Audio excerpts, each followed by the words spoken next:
Assalamualaikum everyone. My name is Hamid Hussain and today we will going to learn about lending institution. This is our 11th lecture. In our previous classes, we have learned in detail what is bank, kinds of bank, functions of commercial bank, scheduled and non-scheduled banks, kinds of bank account, how to open a bank account, and when a bank closes its customer's account. So this is our 11th lecture. I will explain in detail what are lending institutions. So let's start.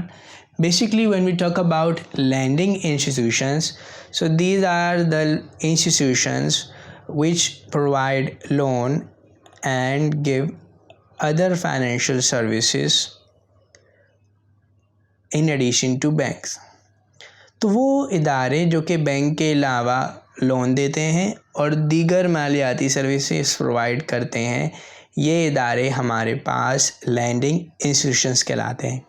इन इदारों में हमारे पास saving and loan associations, credit unions, life insurance companies, commercial finance companies, sales finance companies, consumer finance companies and factor companies शामिल हैं. So let's study in detail. The first one is saving and loan associations. These lending institutions receive deposits in small amount which plug back in advancing loan to finance the purchase of the real estate so bought it mortgage with the creditor. So basically when we talk about saving and loan associations, this association accumulate or receive small deposits. ये इदारा छोटी छोटी बचतों को अपने पास जमा करता है और फिर इन अमाउंट्स को रियल एस्टेट परचेज करने में खर्च कर देता है. रियल एस्टेट परचेज करने के लिए लोगों को लोन देता है. जब ये किसी भी फ़र्द को या इदारे को लोन दे रहा है रियल एस्टेट परचेज़ करने के लिए, यानी बिल्डिंग ज़मीन वगैरह परचेज़ करने के लिए, तो ये उसके पेपर अपने पास मॉर्गेज के तौर पर रख लेता है और जब वो शख्स या इदारा पैसे वापस करेगा इस सेविंग एंड लोन एसोसिएशन को, तो फिर ज़मीन के जो पेपर हैं ये दे दिए जाते हैं दोबारा उस इदारे को. ऐसा इसलिए किया जाता है कि कहीं ऐसा ना हो कि वो जो शख्स या इदारा है वो इन कंपनियों से पैसे उधार लेने के बाद ये ज़मीन किसी और को फ़रोख्त कर दें. तो सेविंग एंड लोन एसोसिएशन इस बात की श्योरिटी रखना चाहते हैं कि जब तक उनसे ली गई अमाउंट को वापस नहीं किया जाएगा, ये ज़मीन के जो पेपर्स हैं वो उनके पास गिरवी रहेंगे. नेक्स्ट हमारे पास है credit unions. They work on cooperative basis. They comprise those people who are friendly and well known to one another. Example, the employees of a company. These employees of a company, with the cooperation of the employer, lay foundation of credit union and save up their money on monthly basis. Thus, a huge fund is pooled and advanced at nominal interest rates to these employees.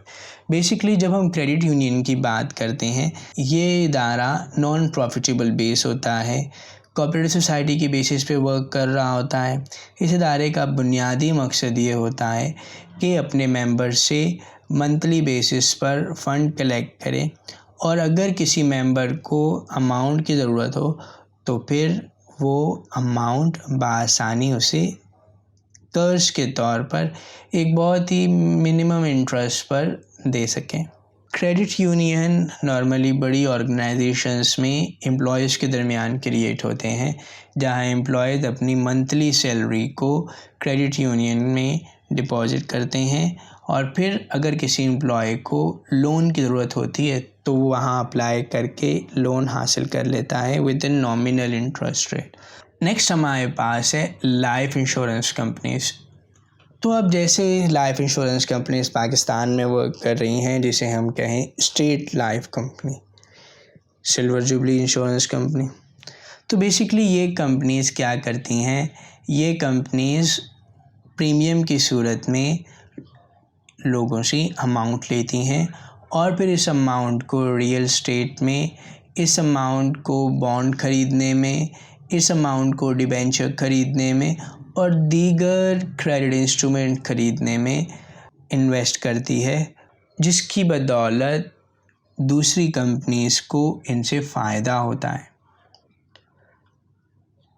Next हमारे पास है commercial finance companies. तो they deal in money in two ways, buying account receivable and advancing direct loans. Commercial finance companies दो तरीक़ों से work करती है। पहले तरीके में वो अकाउंट रिसीवेबल को ख़रीद लेती है। लेट्स सपोज हामिद ने अली को सामान बेचा। अली ने हामिद को कहा कि मैं 3 महीने बाद पेमेंट करूँगा। अब हामिद को पैसों की ज़रूरत है।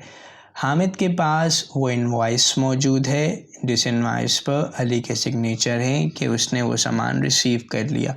हामिद ये इनवॉइस लेकर कमर्शियल फाइनेंस कंपनी के पास जाएगा।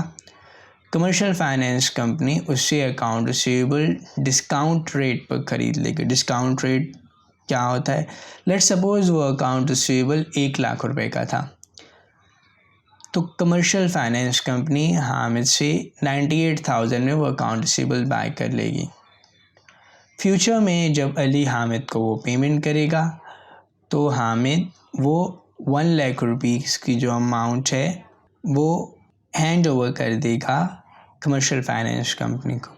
तो इस तरह commercial finance company 2,000 rupees earn करेगी जब वो अकाउंट रिसीवेबल ख़रीद रही है। हामिद को क्या फ़ायदा हुआ कि हामिद को इसकी अमाउंट के लिए इंतज़ार नहीं करना पड़ा। लेकिन यहाँ पर डिस्काउंट रेट कम होता है। इसकी बुनियादी वजह यह है कि अगर अली पेमेंट नहीं कर सकता या पेमेंट ना करे और डिफ़ॉल्टर हो जाए, तो कमर्शियल फाइनेंस कंपनी हामिद को पकड़ेगी कि हामिद, आपने हमसे डील की थी, आप हमें पेमेंट करने से कासिर रहे, आपने हमें उस टाइम में पेमेंट नहीं की जिस टाइम में आपने पेमेंट करने का वादा किया था, यानी आपका अकाउंट रिसीवेबल कलेक्ट होना था लेट्स सपोज़ 30 अगस्त को और आज हमारे पास 1 सितंबर है, आपने अभी तक पेमेंट नहीं की, तो चलिए आप अब पेमेंट करेंगे। तो ऐसी सूरत में हामिद का रिस्क इन्वॉल्व होता है कि अगर अली ने पेमेंट नहीं की तो जो कमर्शियल फाइनेंस कंपनी है वो हामिद से पेमेंट कलेक्ट करेगी कि हमने तो आपको पैसे दिए थे। Next, advancing direct loans. ऐसी सूरत हाल में जो एक कमर्शियल फाइनेंस कंपनी होती है ये बिजनेसमैन को, होलसेलर और रिटेलर को डायरेक्ट कैश लोन देती है और कोई चीज़ मॉर्गेज के तौर पर, सिक्योरिटी के तौर पर अपने पास रख लेती है। ये लोन्स क्योंकि शॉर्ट टर्म के लिए होते हैं और कैश लोन्स होते हैं, लिहाजा कमर्शियल फाइनेंस कंपनीज इस पर ज़्यादा इंटरेस्ट रेट चार्ज करती है as compare to bank. Next हमारे पास है फैक्टर कंपनीज। जब हमने बात की थी अकाउंट रिसीवेबल की, तो हामिद ने जब अकाउंट रिसीवेबल अपना सेल किया कमर्शियल फाइनेंस कंपनीज को, तो उसमें हामिद भी बीच में मौजूद था। फैक्टर कंपनीज हामिद से अकाउंट रिसीवेबल परचेज करेंगी और हामिद को कहेंगी कि अब मैं जानूं और अली जाने, अब आप बीच से हट जाएं। अब अगर अली ने पैसे नहीं दिए तो ये रिस्क मेरा है और अगर लॉस हुआ तो वो लॉस मैं बर्दाश्त करूँगा। अब क्योंकि फैक्टर कंपनीज ज़्यादा रिस्क बर्दाश्त कर रही होती हैं, लिहाजा वो ज़्यादा लोन लेती हैं, लिहाजा वो ज़्यादा इंटरेस्ट रेट चार्ज करेंगी, यानी उनका जो डिस्काउंट रेट होगा वो अकाउंट रिसीवेबल पर ज़्यादा होगा as compare to commercial finance companies.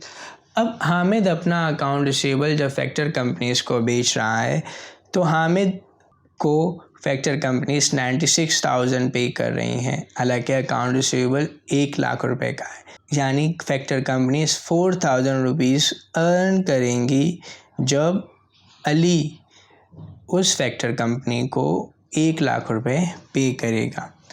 Factor companies account receivable का रिस्क पोटेंशियल सेलर से हटाकर खुद बियर कर लेते हैं।